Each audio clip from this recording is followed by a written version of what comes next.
Hello and welcome to the Dance Yourself Brave show, where we get real about the struggles dancers face, from confidence battles to self-doubt, and how dance has the power to make us braver, stronger, and more unstoppable in every area of life. I'm your host, Mariana Santos, founder of Brazily Fitness. And whether you're a seasoned dancer, a dance instructor, dance lover, or someone who's always wanted to dance but feels a little intimidated to start, this show is for you. Expect honest conversations, inspiring stories, and simple ways to bring more dance into your life, whether that's in the studio, on stage, or right in your living room. And if you're a dance instructor, we've got you covered with tips on how to grow your dance business, attract more students, and create a bigger impact through your passion for movement. So if you're ready to step out of your comfort zone, own your movement, and dance yourself brave, let's do this.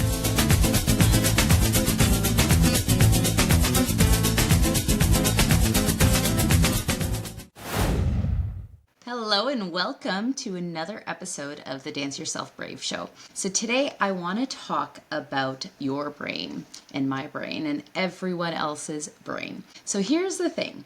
I'm sure at some point in your life you have had a big dream or a big goal, right? Maybe it could be something as simple as, preparing for a test or, losing a couple of pounds, joining the gym, right? Here's the thing, like your brain's job is to keep you safe, right? So there's something called the reticular activating system, and it basically acts as a filter for the brain. So think of it this way, like if you feel any kind of fear or if you don't believe in yourself deep down, when you are going to try something new, your brain is going to think, oh my God, Mayday, this is not what we're used to. So automatically it's going to think that it's dangerous, right? So it's going to try everything in its power to bring you back to your old habits. Okay, so that's the first thing I want you to understand.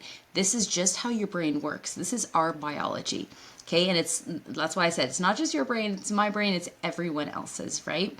So that's the first thing that I try to explain to people is that expect that resistance because it will happen. And usually a sign that you're hearing that resistance, it's a sign that you're onto something better, right? You're, leveling up in some way. Right? And every time you're leveling up, it's going to feel scarier and scarier for your brain, right? So it will try these little, techniques to keep you in your comfort zone. Okay, so this is something I feel very passionate about because I've been in the fitness industry for about 21 years now, so a long time. And what I've been realizing more and more, especially with, the boom of social media and all of this stuff, like as an industry, we've gotten so used to promising these quick fixes and like 8-week challenges and like lose this amount of weight in this much time. And the reality is that when people join these programs that are promising all these like simple, easy results and they don't get those results, they start to feel like something's wrong with them.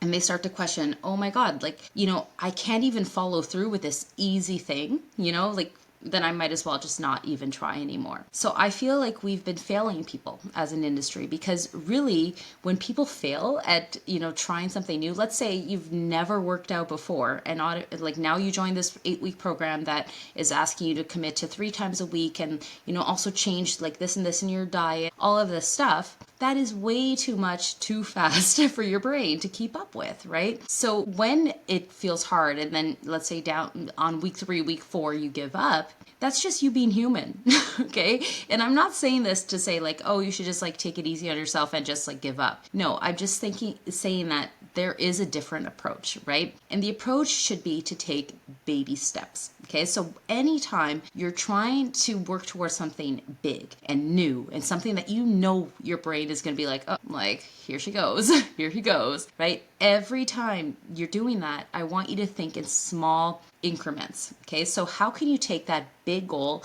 and break it down into tiny baby steps? Okay, so let's say you do want to join the gym, right?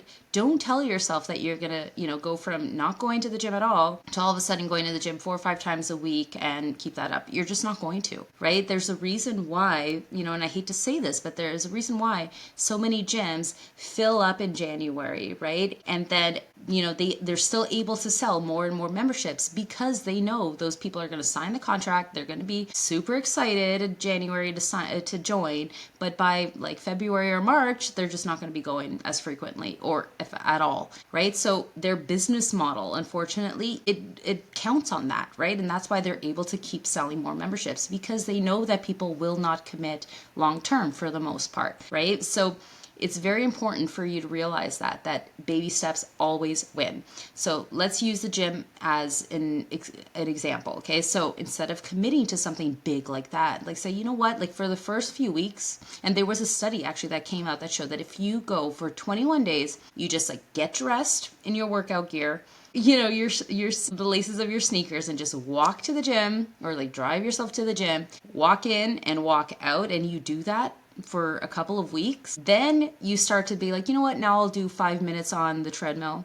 And then after that, like after a couple of weeks of that, then you find a class or something like that, right? It's been proven that is more sustainable, because really what your brain needs to understand is that this is now your new routine. So just the act of going to the gym and coming back, even if you spend 5-10 minutes there, that slowly allows your brain to adjust, right? And it releases that resistance, right? Because it's starting to say, like, this wasn't too painful, I can deal with this, right? So understanding that is very important. And that the same thing applies to dance, right? So if you are, brand new to dance and you think that you're going to become, and this is what I see sometimes, like people come to classes and they look at their instructor, or they look at those people who are always in the front row, and they're like, oh, I need to be like that. It's like, well, you don't know what they did to get to that level that they're at, right? And sometimes it's years and years of practice and work and, making mistakes and getting back up again, right?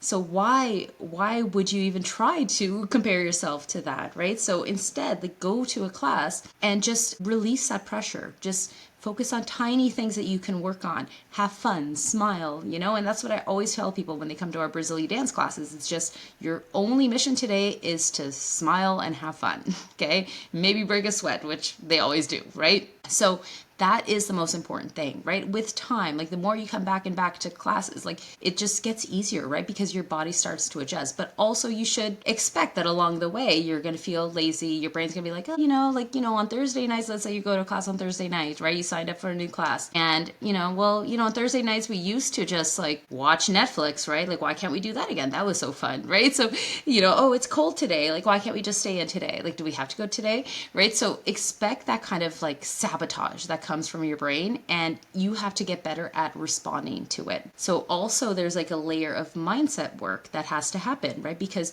deep down you need to believe in yourself, right? So that's why, like, even in our web app, right, there is always a confidence challenge that goes beyond dance, right? Simple things that you can do, like affirmations and things that you can do to retrain your brain to believe in yourself, right? And to believe that you can do hard things. So by doing that, then when you get that resistance and that negative talk from your brain, and then you start to understand how to respond to it, right? Like first you start to expect it, and then you start to respond in a way that's powerful, right? So when you start to hear that, let's just stay on the couch today. Oh, let's just take it easy.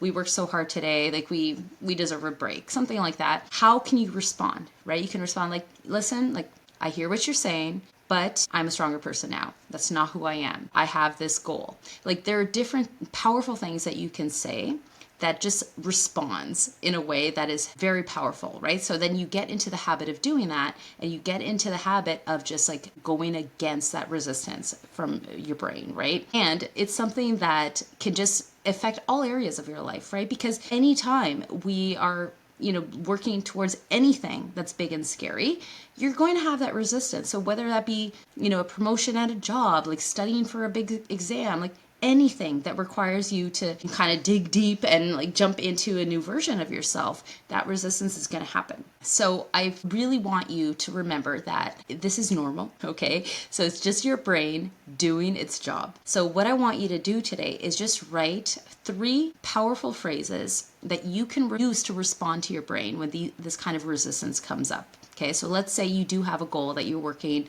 on, or maybe you've been procrastinating for a while, which is something that's so common because that also comes from the resistance, from the RAS, right? The RAS system, right? It's keeping you safe. So it wants you to just stay in that comfort zone, right? Because its job is just to make you feel comfy, right? But the reality is that if that was truly comfy for you, you wouldn't be looking for something else, right? You wouldn't be trying to do something else to bring more joy and purpose and meaning to your life, right? And anything that's hard, it's going to require you to kind of like develop new tools and new skills, right? To advance. Come up with 3 ways that you can respond to your brain when that resistance comes up, okay? So what are the, first, like write the things that you normally hear yourself saying to yourself, right? Like, so things like I said, oh, I just, I work so hard today. Like I deserve a break. That self-talk, right? That you usually get from your brain. We all have our own little ways of speaking to ourselves, right? So